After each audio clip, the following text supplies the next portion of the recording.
September 1943. In a quiet Belgian field scarred by months of air raids, a group of German soldiers worked feverishly under a darkening sky.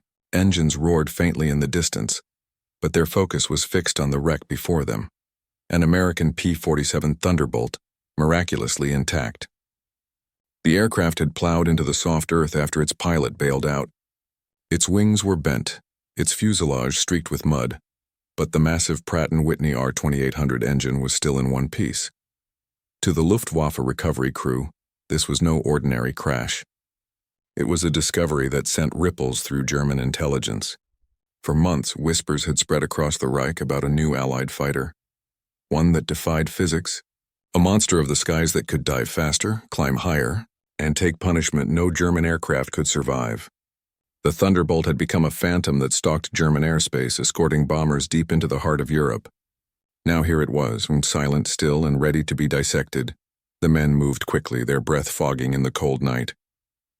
With tools and lanterns, they began dismantling the wings, careful not to damage the engine. Orders had come directly from Berlin. The aircraft must reach Rechlin, the Luftwaffe's top testing and intelligence center. Somewhere in a fortified hangar north of Berlin, engineers would soon peer into the mechanical heart of this American beast. None of the men here could imagine it yet. But what they were recovering from this muddy field was more than an airplane. It was a mirror reflecting the true scale of Germany's coming defeat. Days later, trucks rolled through the gates of Rechlin, engines humming under gray skies. The wrecked P-47, tarpaulin covered and caked in mud, arrived under armed guard. To the staff at Germany's premier testing facility, it was as though a mythical creature had been captured alive. The hangars were already filled with war trophies, Spitfires, B-17s, even a battered Soviet Yak-9. But this was different. The Thunderbolt had terrified Luftwaffe pilots since its first appearance. Waiting inside the hangar was Oberingenieur Klaus Weber, one of Germany's most respected aviation engineers. He had spent his life designing aircraft engines, from the slender DB601 that powered the Messerschmitt Bf109 to the robust BMW 801 used in the FW190. Weber was proud of German engineering, disciplined, precise, elegant. Yet when the tarp came off the Thunderbolt, his confidence faltered. The thing was massive. It didn't look like a fighter. It looked like a flying machine built by industry itself. Sheer, muscular, unrefined power. The R-2800 engine glistened under the hangar lights, still scarred from impact but largely intact.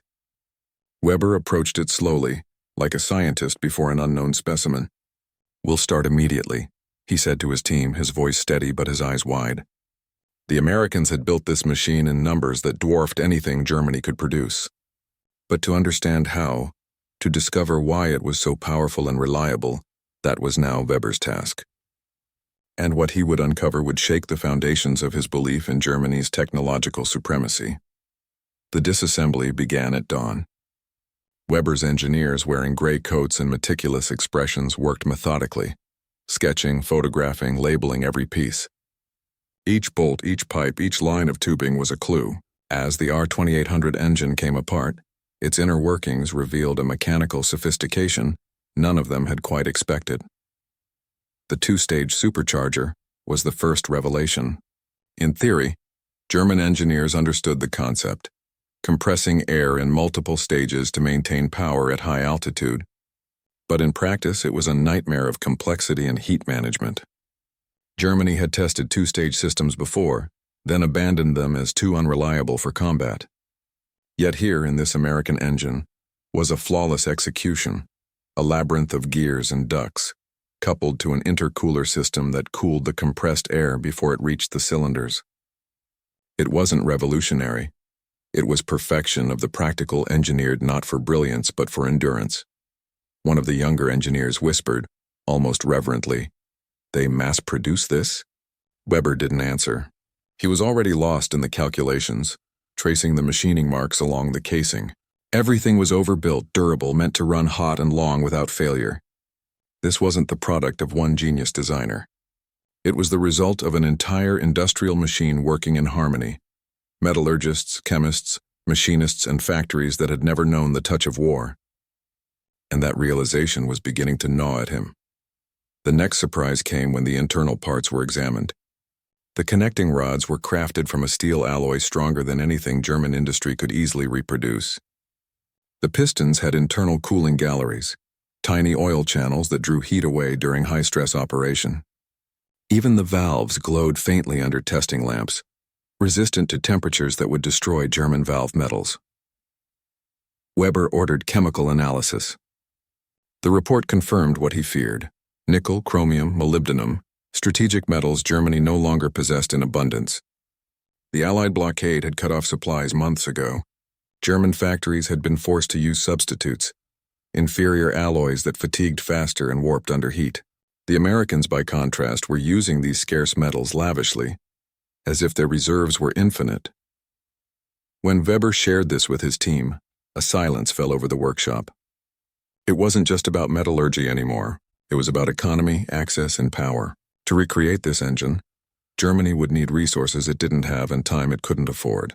And as Weber looked around at his tired engineers, men who worked through bombings, shortages, and blackouts, he understood something chilling. The Americans weren't just building a better engine. They were building an empire of production, and that empire was winning the war before the next battle even began. By the third week, the German team had reduced the engine to hundreds of labeled parts, each carefully studied and logged. But the mood in the hangar had changed. What had begun as curiosity had turned into quiet despair. The precision machining of each cylinder, the balance of the crankshaft, the flawless tolerances, all spoke of a manufacturing consistency Germany could no longer dream of. Allied bombers were already hammering the Reich's industrial heart. Even if they could replicate the R-2800's design, they could never mass-produce it. At the end of one long day, Weber sat alone at his desk, surrounded by sketches and notes. His pencil tapped against a single thought written at the top of his report. Technically possible, industrially impossible. For the first time in his career, he realized that Germany's defeat might not come from superior enemy tactics or technology, but from factories oceans away, untouched by war, running day and night. Outside, the wind howled across the tarmac. The captured P-47, stripped of its wings, rested under canvas like a fallen giant. To the guards, it was just another piece of enemy hardware. But to Weber, it had become something far more profound. A mechanical prophecy, whispering that Germany's war machine had already been outbuilt, outforged, and outproduced. And deep down, he knew it. The war had already been lost long before anyone admitted it. The findings couldn't stay confined to the hangar much longer. Weber's report, stamped Geheim, top secret, made its way up the chain of command. Within days, a message arrived. He was to brief General Erhard Milch, head of the Luftwaffe's aircraft production. The order was terse, but Weber understood what it meant. The high command wanted answers. He took the overnight train to Berlin. Outside the window, the darkness of the German countryside was occasionally broken by the glow of burning cities in the distance, reminders of the Allied bombing raids that never seemed to end. When he arrived at the ministry building, the air smelled of stale tobacco and defeat. Milch listened in silence as Weber outlined his conclusions. The R-2800 engine, he explained, wasn't just a technical triumph. It was a symbol of industrial supremacy. The Americans weren't winning because of one innovation. They were winning because their factories could produce 1,000 miracles a month. When Weber finished, Milch leaned back, eyes heavy. "So you are saying the Americans have built an engine we cannot match?" he asked flatly. Weber hesitated. "Technically, it's yes, but more importantly, they can build tens of thousands of them while we—" Milch cut him off. "While we can barely keep our plants running." He stared at the wall for a long moment, then dismissed him. Weber walked out into the cold Berlin morning with a hollow chest. He had delivered the truth, and the truth felt like treason. Back at Rechlin, test pilots prepared the captured Thunderbolt for flight. The aircraft had been painstakingly repaired using German tools, though Weber doubted it would ever perform quite as it did in American hands. Still, the Luftwaffe wanted data. They wanted to feel what made this machine so formidable. When the massive engine finally coughed to life, the ground vibrated. The deep, thunderous roar of the double wasp echoed across the airfield, a sound unlike anything German ears had ever heard. It wasn't the sharp, refined whine of a Daimler-Benz. inline engine, but it was raw, brutal, and almost arrogant. Test pilot Hauptmann Heinrich Baer, an ace with more than 200 victories, took it up. The aircraft climbed effortlessly. In a dive, it dropped like a meteor, faster than any FW-190. At altitude, the power barely waned. When Baer landed, his face was pale, his words simple. "This machine doesn't fly like ours. It dominates." Weber wrote those words in his notes. The Americans, he realized, had designed not for grace but for power. Their philosophy wasn't elegance, it was overwhelming force. The P-47 didn't need to outmaneuver its enemies. It could simply outlast them, outclimb them, outrun them, and outgun them. And behind that philosophy stood a nation that believed in abundance, in steel, in labor, in sheer mechanical might.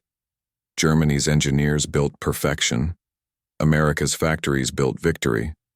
A week later, new intelligence reports arrived at Rechlin. They were grim.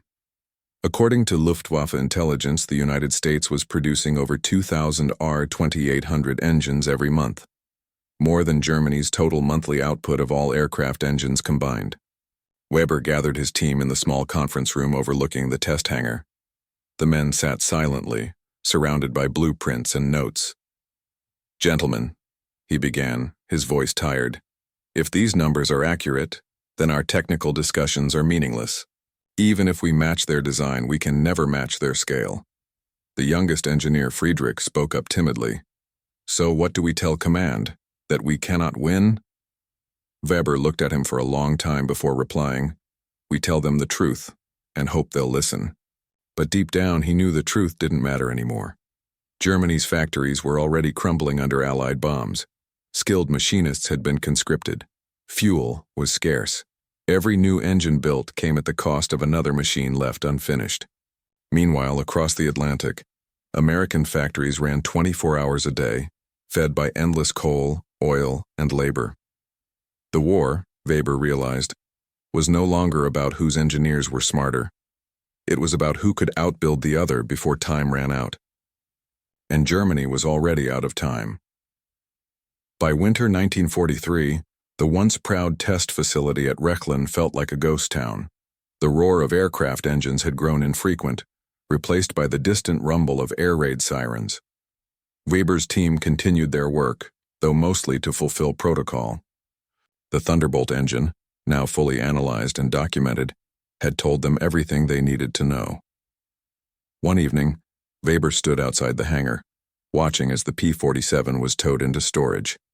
Its faded American star still showed faintly beneath the layers of dust. In that moment, the machine seemed almost alive, like a quiet conqueror that had done its work without firing a shot. He could hear Allied bombers droning far above on their way to Berlin or Hamburg, or perhaps yet another factory.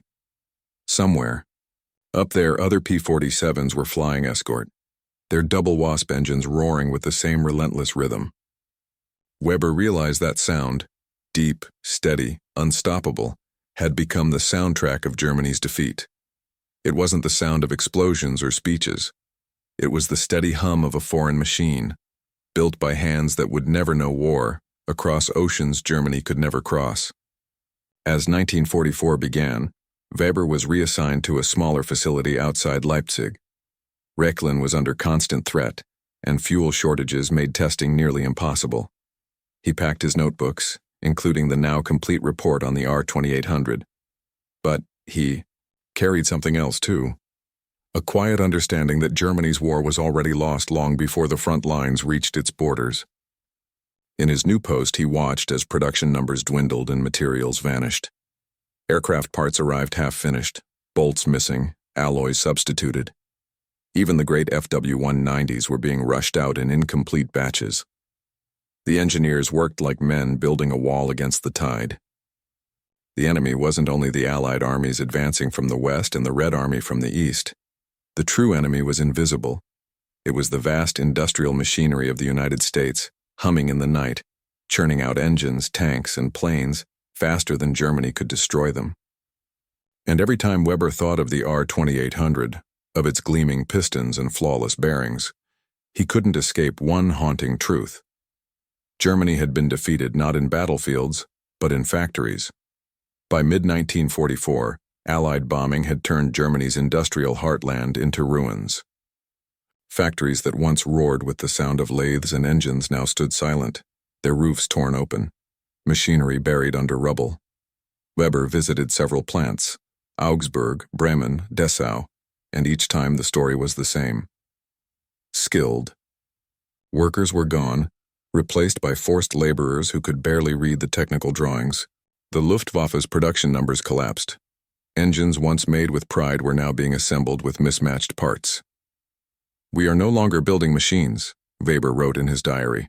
"We are building hope, and even that is defective." He still remembered the Thunderbolt engine, the way its gears meshed perfectly, its pistons balanced with mathematical precision. The Americans weren't improvising. They were manufacturing certainty. Germany, by contrast, was manufacturing desperation. When the Allied bombers returned over Leipzig that winter, Weber didn't even run for cover.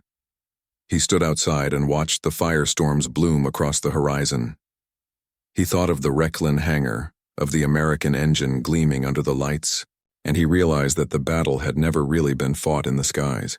It had been fought in the machine shops of Connecticut and Michigan, and Germany had already lost. Early 1945. Snow blanketed the countryside. Supplies were nearly gone. The Reich was dying. Weber was ordered to prepare one final engineering report for the Ministry of Armaments, a feasibility study on new fighter engines using alternative materials.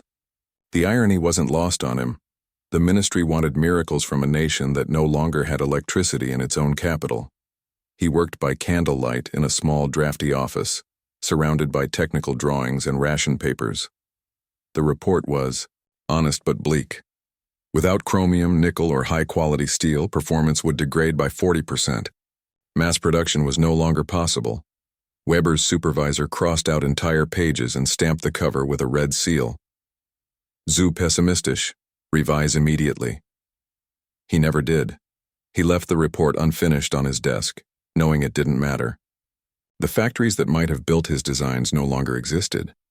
The men who might have assembled the engines were now fighting in trenches with rifles older than they were.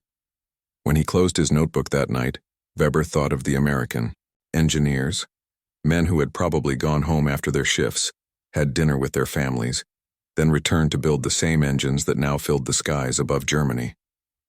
It was a thought that burned deeper than any bomb. April 1945. The Allied armies were at the gates. Berlin was collapsing into chaos. Weber was evacuated to a small village west of Dresden. From there, he watched endless convoys of refugees, women, children, wounded soldiers, streaming east to west as if trying to outrun the inevitable. One night, the rumble of aircraft filled the sky again. Weber looked up and recognized the sound immediately. That deep, confident thunder, the sound of the R-2800 double wasp. He smiled bitterly. The same engine he had once examined in awe was now escorting bombers that reduced what was left of the Reich to ashes. It was poetic in a cruel way. The machine that had made him realize Germany's defeat was now carrying out the final act. He thought of Baer's test report from Rechlin. The Americans have built a fighter that uses pure power and strength. Now that strength had become the hammer that ended the war machine. In the distance, the horizon glowed red again.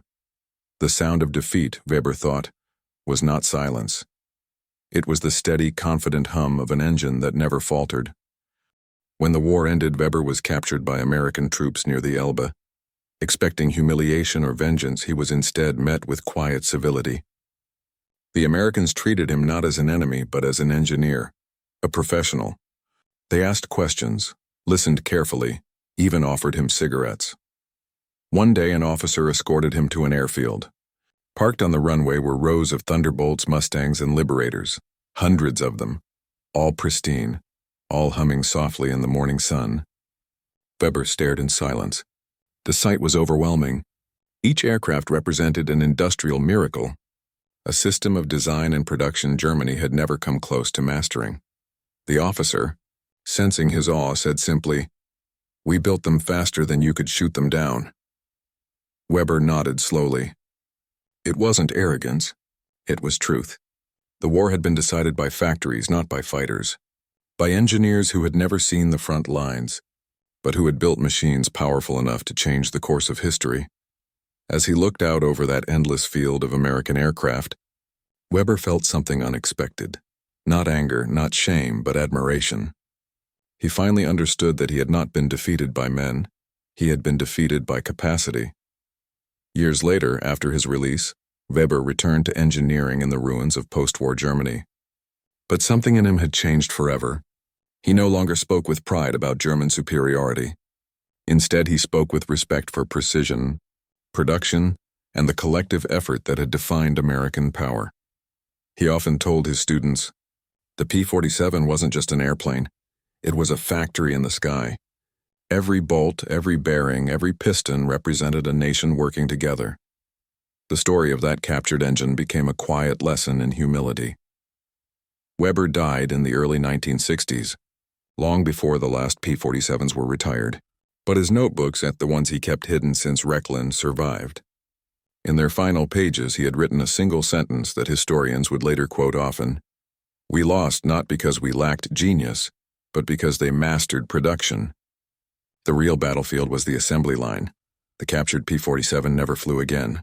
It sat in a German hangar until the war's end, a silent witness to the moment one man and one nation realized the truth. Victory didn't belong to those who dreamed the biggest. It belonged to those who built the most.